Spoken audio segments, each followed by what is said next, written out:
오전에 대독해 주셨던 요한복음 4장 10절로 14절 본문을 대독하겠습니다. 예수께서 대답하여 이르시되 내가 만일 하나님의 선물과 또 내게 물 좀 달라 하는 이가 누군 줄 알았더라면 내가 그에게 그하였을 것이요 그가 생수를 내게 주었으리라. 여자가 이르되 주여 물 기를 그릇도 없고 이 이웃물은 깊은데 어디서 당신이 그 생수를 얻겠사옵나이까. 우리 조상 야곱이 이 우물을 우리에게 주셨고 또 여기서 자기와 자기 아들들과 짐승이 다 마셨는데 당신이 야곱보다 더 크니이까. 예수께서 대답하여 이르시되 이 물을 마시는 자마다 다시 목마르려니와 내가 주는 물을 마시는 자는 영원히 목마르지 아니하리니 내가 주는 물은 그 속에서 영생하도록 솟아나는 샘물이 되리라. 아멘. 우리 중고등 학생들을 위해서 설교 제목 2번 같이 읽겠습니다. 시작. 마음의 허기와 갈증을 해소하려면, 마음의 허기와 갈증을 해소하려면. 네. 인간은 왜 가끔 때로는 자주 마음의 허기와 갈증을 느낀다고 말씀을 드렸죠?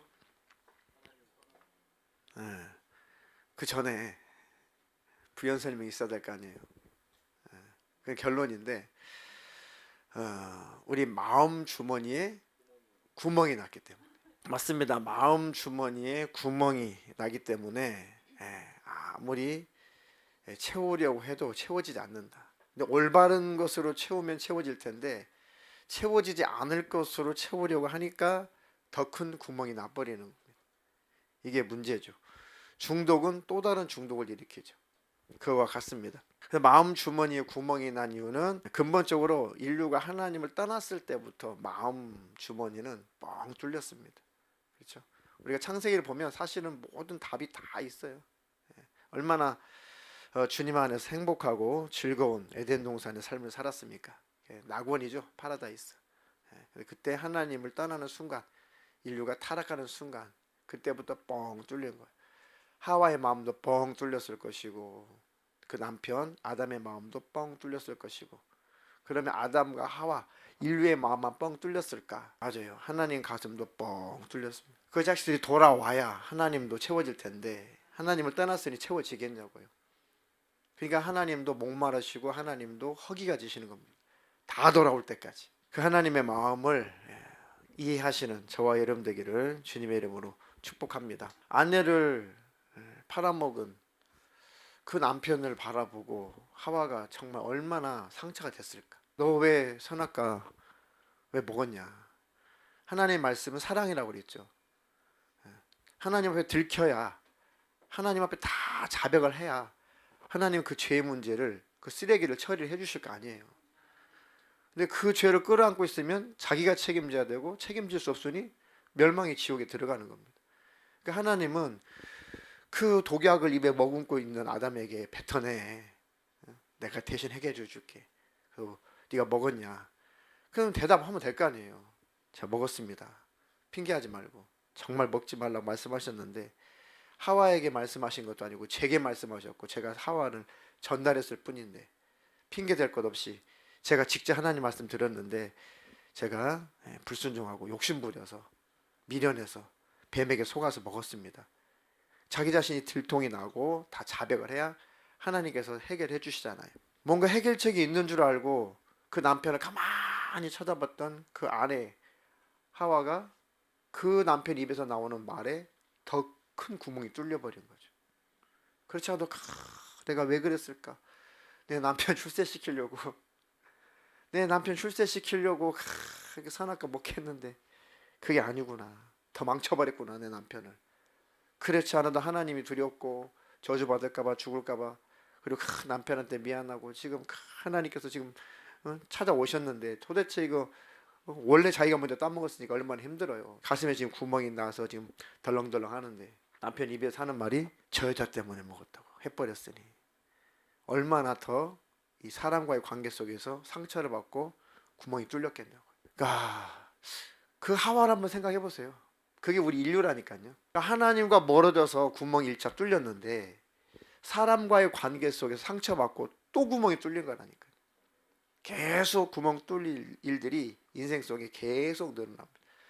그것을 채워주시고 메꿔주실 분은 예수님밖에 없다. 인류가 하나님을 떠나서 타락한 이후에 뚫려버린 구멍, 타락한 인간들끼리 서로 살면서 제일 사랑해 줄 것 같고 제일 아껴 줄 것 같고 제일 이해해 줄 것 같아서 남녀가 만나서 살잖아요. 그렇죠? 이 땅에서는 촌수도 없는 관계, 제일 가까운 관계. 그런데 그 믿었던 남편이 그 믿었던 아내가 살다 보니까 또 실망스럽네. 그러려면은 왜 나랑 결혼했어? 결혼하고 그럼 그렇지 이렇게 대답한 사람 아직 못 들어봤습니다. 시간이 지나면 그냥 고르지 말고 그냥 그때 아무나 그 남자와 결혼할 걸, 그 여자와 결혼할 걸, 아유 이렇게 뭐 이렇게 고민했을까. 그냥 빨리 결혼해서 살 걸. 그냥 이게 또 뚫려. 가슴이 또 뚫려. 어우, 우리 아들은 영재 나왔어. 영재. 우리 아들은 천재야. 우리 딸은 전 세계에서 아마 최고가 될 거야. 뭐 자녀를 낳아본 부모라면 다 그런 푸른 꿈을 꾸죠. 그런데 어느 자녀든, 저도 우리 부모님께 그랬고, 저도 자식들 그랬고, 우리 자식도 그 자식들도 이렇게 그랬고, 탓할 것이 아니라 그게 다 기대가 있어서 그렇습니다. 근데 기대만큼 자기 자녀들이 다 그렇게 자라주는 건 또 아니에요. 그렇죠?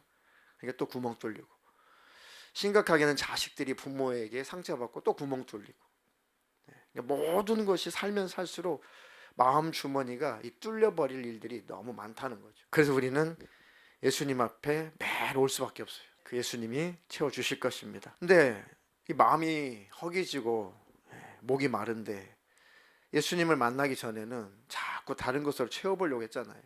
예수님 만나기 전에 정말 왜 살아야 되는지 정말 궁금했어요. 그래가지고 너무 막 답답해서 10월 마지막 날, 지금도 기억합니다. 10월 30일인가 거의 10월이 끝날 즈음에 반바지에다가 반팔 차림으로 온 동네를 미친놈처럼 뛰어다녔습니다. 제가 막 왜 살아야 되지? 무엇을 위해 살아야지? 인간이 뭐지? 도대체 어디서 온 거지? 어디로 가는 거지? 아니 뭘 어떻게 왜 살아야 되는지 알아야지. 알고서나 좀 살자. 그게 참 많이 제가 생각을 많이 했던 것 같습니다. 그러니까 동네 형들 누나들이 이렇게 데이트하다가 저한테 걸렸죠 많이. 몰래. 그래가지고 저한테 막 너 왜 그래? 너 미쳤어? 성우야 너 왜 그래? 이 추운데 반팔 입고 왜 그래? 형 나는 지금 나를 찾고 있는 거야. 지금 나를 찾고 있는 거야. 너 진짜 미쳤구나. 그러니까 그 뚫려버린 그 구멍을 어떻게 좀 채우고 싶은데, 그러니까 사람은 왜 살아야 되는지 이유만 알아도 사라지거든요. 근데 되게 사람들은 그냥 사는 거야. 그냥 먹고 살아야 되니까. 지금은 아르바이트 자리가 많지만 저희 때만 해도 아르바이트 자리라고 뭐 없어요. 그냥 공사장에서 이렇게 저 좀 써주세요. 그러면 공사장 반장님들, 그때는 10장이라고 불렀어요. 그 반장님이 이렇게 보면 건강하면은 이리 와, 그 일해. 그러면 일당 이제 17,000원씩 줬죠. 그런 밖에 없어요. 그러면 꼭 찾아먹는 게 있습니다. 공사장에서 이 잡부들이 절대 1초도 안 틀리고 찾아먹는 게 있어요. 뭡니까? 새참 먹어요. 새참. 기가 막힙니다. 가자! 그러면 다 알아들어요. 그러면 딱 놔버려. 그냥 1초도 안 걸려요. 바로 가요. 빵을 먹든지 가서 뭐 라면을 먹든지 먹습니다. 점심시간 딱 되면은 그것도 1초도 뭐 망설이 없어요. 딱 놔버려. 그러시면 다 아저씨들이 가시면서 딱 하시는 공통적으로 쓰는 단어가 있습니다. 다 먹자고 하는 짓인데 현장에서 배운 용어입니다. 다 먹고 살자고 먹자고 하는 짓인데, 야 가자, 다 필요 없어, 다 쓸데없어, 다 먹자고 하는 짓이야. 그렇게 말씀을 하시더라고요. 그게 성경에 있어요. 전도서 6장 7절에 제가 읽겠습니다. 사람의 수고는 다 자기 입을 위함이나. 다 세상 사람들은 다 먹고 살려고 한다는 거죠. 사람의 수고는 다 자기 입을 위함이래요. 틀린 말은 아니죠. 그런데 하나님이 그 식욕은 채울 수 없느니라. 아이고, 저도 자주 그래요. 배고파. 근데 밥 먹고 숟가락 놓으면은 아이고 또 배불러 살겠다. 한국 사람들 그런 용어는 쓰지 말아야 되는데 배고파 죽겠다. 배부르면 배불러 죽겠다. 졸려 죽겠다. 뭐 죽겠다. 예, 용어 자체부터 바꿔야 됩니다. 살겠다. 바닷물은 그러니까 지금 조난당했어요. 지금 바닷물을 바다에서 지금 표류하고 있어요. 아무리 목이 말라도 절대로 바닷물을 마시면 안 되는 이유. 쉽게 생각하세요. 너무 막 화학식 풀고 오지 말고 쉽게. 아무리 목이 말라도 아무리 갈증이 나도 이 바다 위에서 표류하는 사람들이 절대 바닷물을 먹으면 안 되는 이유. 바닷물을 마시면은 그 염도가 너무 높아서 신장이 망가진대요. 그리고 소금기가 가득 들어오니까 몸이 이 소금기를 빼내려고 더 많이 오줌으로 그 염분을 빼야 되니까 더 오줌이 마렵대요. 그러니까 더 많이 방광이 차는 거죠. 그러니까 이게 악순환이 되는 거죠. 그러니까 더 갈증이 나고, 갈증은 참을 수 있는데 몸이 딩딩 붓고 신장이 부어서 장기들이 다 마비가 되어서 결국은 그냥 목말라 죽는 사람보다도 몇 배나 더 몸부림치고 몇 배나 더 괴로운 고통을 당하다가 죽는데, 기본 상식이죠. 그러니까 절대 아무리 목마르다고 절대 바닷물을 마시면 안 돼요. 세상은 바다다라고 표현했습니다. 세상은 바다다. 의미가 있죠. 그러니까 아무리 공허하고 아무리 마음이 배고프고 아무리 마음이 목말라도 절대 먹지 말아야 될 세상, 먹지 말아야 될 세상 것, 마시면 안 되는 세상 것, 절대 그것은 먹거나 마시면 안 됩니다. 세상 것으로 아무리 먹고 세상 것으로 아무리 채워보려고 해도 학생 여러분들의 텅 빈 가슴을 절대 채울 수 없고 더 크게 구멍을 뚫어버려서 더 세상 것을 채우고 싶어 한다. 그럼 또 그 세상 것을 채우려고 하면 그 더 구멍을 크게 뚫어버린다. 그 중독이 된다. 그래서 삶이 망가지는 거니까. 우리 자라는 학생들 세상을 이기기를 주님의 이름으로 축복합니다. 그래서 갈증을, 마음의 갈증, 이 마음의 허기를 해결하시는 분은 누구시라고요?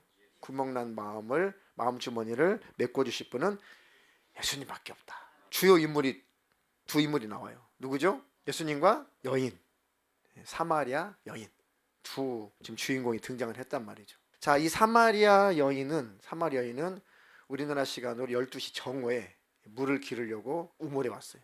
근데 마침 그때 예수님이 계셨고, 그 예수님이 그 여인에게 나에게 물을 좀 달라라고 요청을 했어요. 사마리아 여인이 깜짝 놀래.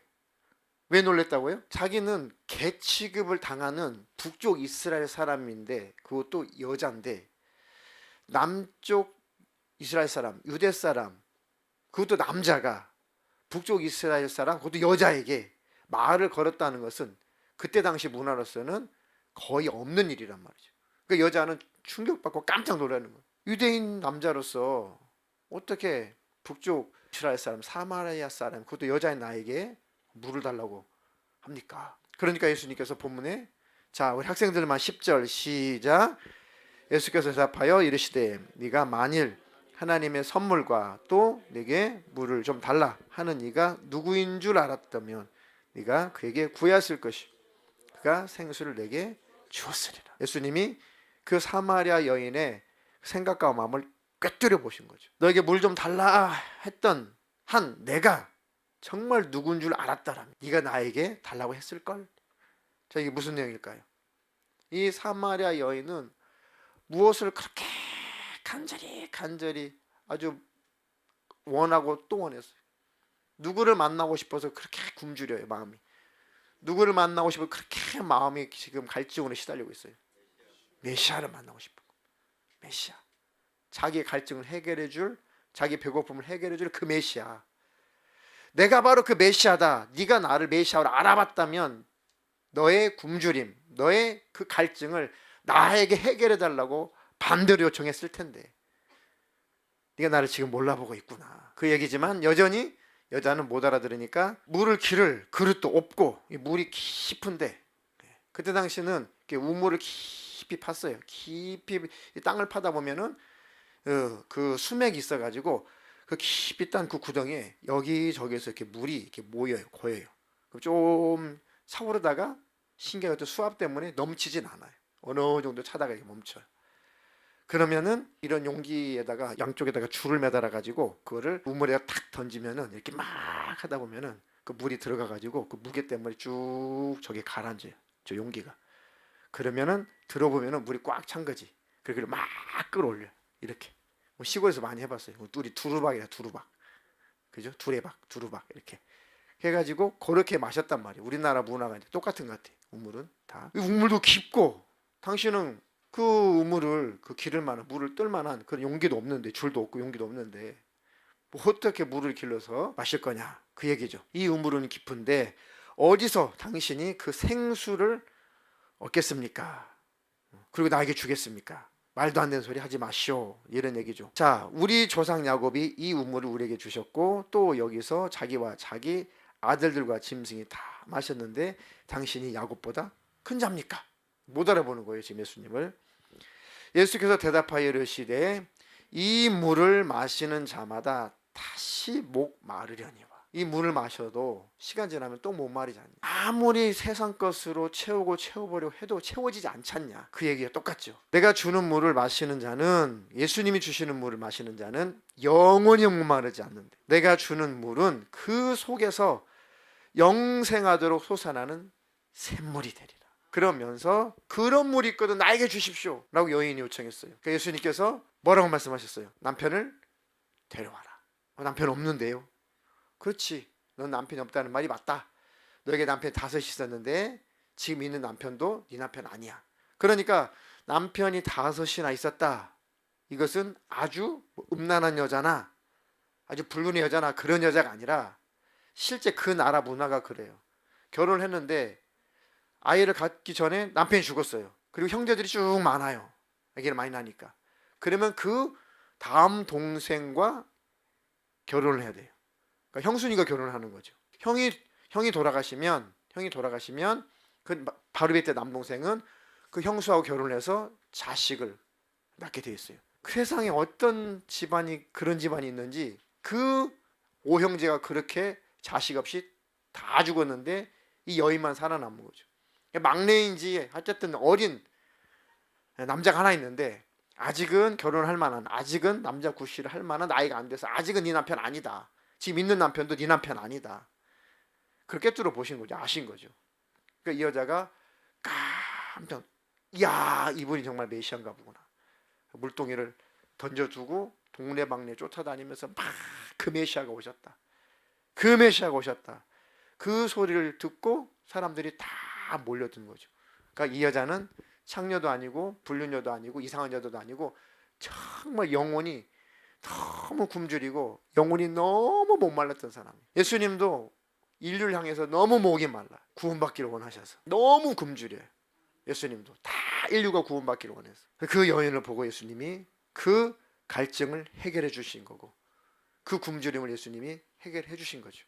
내가 바로 해결해 줄게. 나에게 물을 좀 달라 하는 이가 누군 줄 알았다라면 너의 굶주림, 너의 갈증을 해결하고 싶어서 나에게 달라고 했을 텐데 바로 내가 너의 굶주림을, 너의 갈증을 해결해 줄 메시아가 바로 나야. 그러니까 여인이 깨닫고 동네방네 다니면서 전도를 한 겁니다.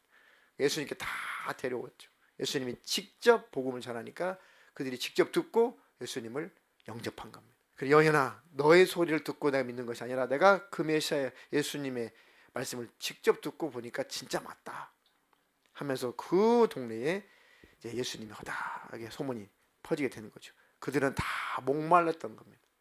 그들의 영혼이 다 목말랐던 겁니다. 그 목마름은 누가 채워주신다고요? 예수님만이 채워주신. 우리 학생들 사춘기 때는, 학생 때는 참 목말라. 육신도 배가 고프고 영혼도 배가 고프고 마음도 자꾸 갈증 나고 잘 모르겠고 그리고 너무 미지의 세계, 그러니까 너무 불안하고 초조하고 그럴 때가 이제 학생 때죠. 그럴수록 예수님을 가까이 하세요. 그 예수님을 계속 내 삶에 초청하세요. 그리고 그 예수님과 함께 삶을 아주 살아버리세요. 믿고 살아요. 믿고 그냥. 잘 모르겠지만 그래, 내가 예수님 한번 믿어보자. 그렇게라도 한번 예수님을 가까이 하고 예배하고 그 말씀을 듣고 그분께 기도하고 그분을 가까이 하려고 한번 해봐요. 그러면 그 예수님이 선명하게 만나주실 거고 선명하게 삶 속에 드러내주실 거란 말이에요. 그러면 여러분들의 그 지금 고민, 목사님도 여러분 나한테 고민했던 막 그런 것들 예수님 만나니까 단칼에 해결돼. 다 해결돼. 그런 시원한 생수를 예수로 마시기를 주님의 이름으로 축복합니다. 예수님이 요한복음 6장 54절 57절 내 살을 먹고 내 피를 마시는 자는 영생을 가졌고 마지막 날에 내가 그를 다시 살리리니 내 살은 참된 양식이요 내 피는 참된 음료로다. 내 살을 먹고 내 피를 마시는 자는 내 안에 거하고 나도 그의 안에 거하나니 살아계신 아버지께서 나를 보내심에 내가 아버지로 말미암아 사는 것 같이 나를 먹는 그 사람도 나로 말미암아 살리라. 아멘. 내 살을 먹고 내 피를 마시는 자는 영생을 가졌고 마지막 날에 내가 그를 다시 살리리니 내 살은 참된 양식이고 내 피는 참된 음료로다. 내 살을 먹고 내 피를 마시는 자는 내 안에 거하고 나도 그의 안에 거하나니 살아계신 아버지께서 나를 보내심에 내가 아버지로 말미암아 사는 것 같이 나를 먹는 그 사람도 나로 말미암아 살리라. 예수님과 연합돼 버린 겁니다. 예수님과 하나가 되는 거. 요한계시록 그러면 그 예수님과 같이 산다. 예수님과 친밀하다. 그 개념이 뭘까? 요한계시록 3장 20절 볼지어다 내가 문 밖에 서서 두드리노니 누구든지 내 음성을 듣고 문을 열면 내가 그에게로 들어가 그와 더불어 먹고 그는 나와 더불어 먹으리라. 그러니까 예수님과 친밀하다. 예수님과 가깝다. 예수님과 동행한다. 예수님과 친밀한 삶을 산다. 그 너무 어려운 개념을 생각하지 말고 그냥 쉽게 요한계시록 3장 20절 말씀처럼 예수님이 볼지어다 내가 문 밖에 서서 두드린다. 누구든지 내 음성을 듣고 문을 열면 된다. 문을 열면 내가 들어갈게. 그에게로 들어가. 그로 더불어 먹고 그와 더불어 먹으리라. 그러니까 예수님이 우리에게 어려운 부탁을 하시는 게 아니라 나랑 같이 밥 먹자. 쉽게 생각하세요. 야, 나랑 같이 밥 먹자. 그게 친밀함이거든요. 너랑 나랑 밥 먹는 사이야. 아주 쉽게 생각하세요. 밥 먹는 사이. 그러니까 예수님 이렇게 우리와 친밀한 분이시란 말이에요. 멀리 계신 분이 아니란 말이에요. 뭐 대단한 것을 원하시는 것도 아니란 말이에요. 예수님이 그저 함께 있는 것. 그러니까 우리가 예수님과 함께 있는 것만으로 예수님은 즐겁다는 거죠. 우리도 그 예수님과 함께 있는 것만으로도 즐거워할 줄 알아야 돼요. 그래요. 야, 예수님은 그냥 나랑 함께 사는 게 너무 즐거우시구나. 나랑 그냥 밥 먹는 게 너무 좋으시구나. 이렇게 하나님은 나를 이렇게 좋아하시는구나. 그걸 받아들이라는 얘기예요. 그 마음을 놓고 하실 때 그 마음을 열고 그런 예수님이시라는 것을 인정해 드리라는 겁니다. 그렇구나. 예수님 어려운 분이 아니시구나. 뭘 대단히 많이 아는 분도 아니고 뭐 밤새 기도해야지만이 그 만나는 것도 아니고 그분 내 삶 속에 함께 계시는구나. 그걸 인정하는 게 마음을 여는 거래. 그러면 그분을 느낄 수가 있다는 거죠. 그렇게 예수님과 같이 밥 먹는 삶을 사시기를 주님의 이름으로 축복합니다. 자, 이미 예수님 만난 우리들은 이제 마음이 부패하지 않도록 늘 그 예수님과 관계만 잘하면 됩니다. 뚫려버린 그 마음 주머니가 예수를 메꿔졌다면 다시 뚫리지 않도록, 물론 조금 뚫릴지라도 빨리 우리 메꾸는 걸 법을 알았으니까 빨리 주님 앞에 돌아오면 되는 것이고, 단지 우리 마음이 부패하지 않도록. 이제 마음이 부패해버리면 이제 뚫리는 정도가 아니라 이제 걷잡을 수가 없어요. 마음이 부패해버리면, 주머니가 완전히 낡아서 사라져버리면 그때는 더 이상 어떻게 채울 수가 없어요. 그러니까 부패하지 않도록만, 마음 주머니가 부패하지 않도록만 잘 간수하세요. 털어낼 건 털어버리고 생각은 흘러가야 된다. 부정적인 생각은 지나가야 된다. 절대 붙잡지 마시고. 고린도후서 11장 2절로 3절입니다. 내가 하나님의 열심으로 너희를 위하여 열심을 내노니 내가 너희를 정결한 처녀로 한 남편인 그리스도께 드리려고 중매함이로다.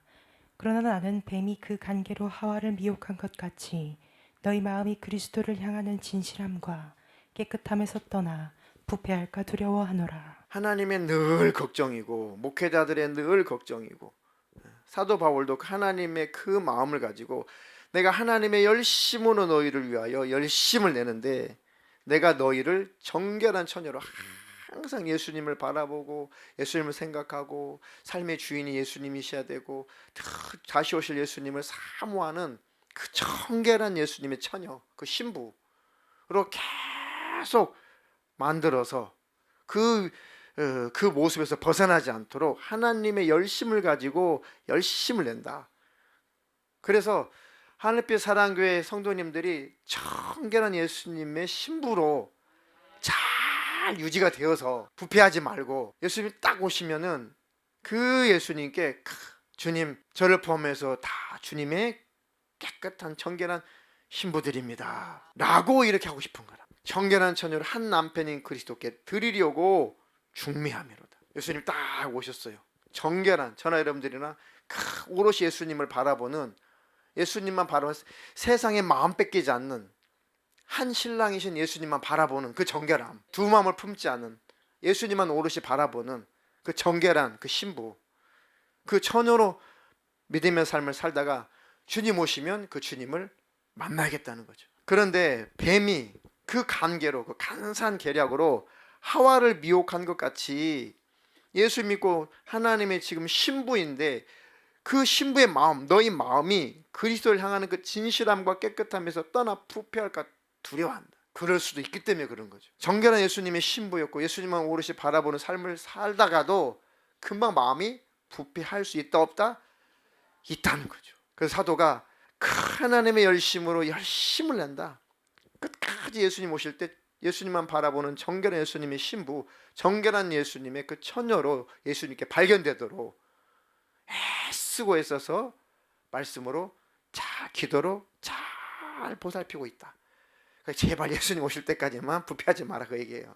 다 뭐 얼마나 그 훌륭한 사도의 마음을 제가 얼마나 이해하겠습니까? 많은 저도 비슷한 마음이에요. 제발 천국 갈 때까지만 변하지 마라. 제발 예수님 오실 때까지만 제발 변질되지 마라. 그러면 내 숙제는 끝난다. 여러분의 숙제도 끝나는 겁니다. 저와 여러분의 모든 숙제가 예수님 오실 때까지만 잘 마음 지키면 우리 영원한 숙제는 끝나는 겁니다. 근데 어떤 분들은 아슬아슬하단 말이에요. 나요 나, 저요 저 하나님. 제가 그렇다니까요. 그들은 꼭 승리할 겁니다. 나는 아닌데요. 알아서 하세요. 그런 분들은 하나님 앞에 자백하는 것이 사는 길입니다. 절대로 주님 오실 때까지 부패하지 마시고 주님 안에서 정결한 예수님의 신부로 사시기를 주님의 이름으로 축복합니다. 네 번째가 이웃의 갈증, 이웃의 허기를 채워주면 신기하게 내 마음도, 내 영혼도, 내 삶도 물질적인 것까지 함께 윤택해지고 채워져요. 이게 하나님께서 복을 주신 원리입니다. 뭐 복을 받기 위해서 조건을 다는 것이 아니라 원리가 그렇다고요. 복의 원리가. 그러니까 이웃의 갈증과 허기를 채워주는데 신기하게 나는 더 풍성해지는 거. 내 영혼도 풍성해지고 내 삶도 풍성해지고.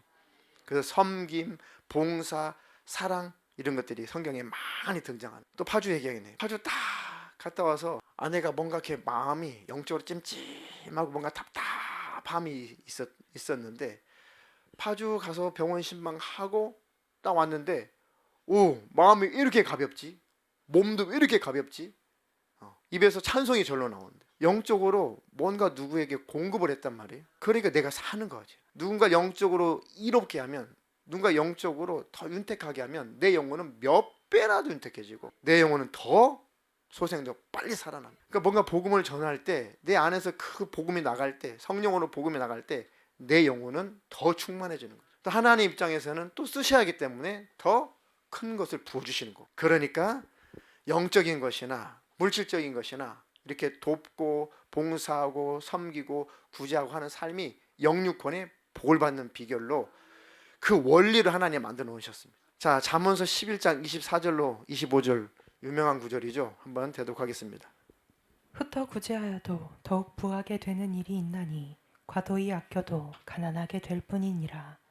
구제를 좋아하는 자는 풍족하여질 것이요 남을 윤택하게 하는 자는 자기도 윤택하여지리라.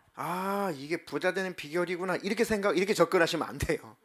그럼 또 사심이 들어가는 거니까 순수하게 주님 바라보고 흩어 구제하여도 더욱 부하게 되는 일이 있고 과도히 아껴도 가난하게 된대.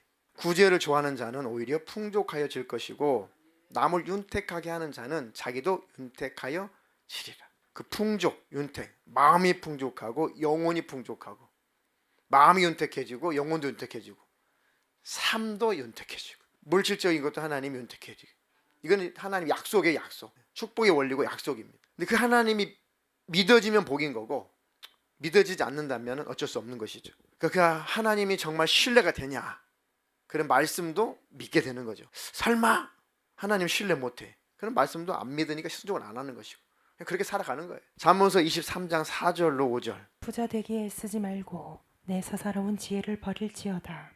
내가 어찌 허무한 것에 주목하겠느냐.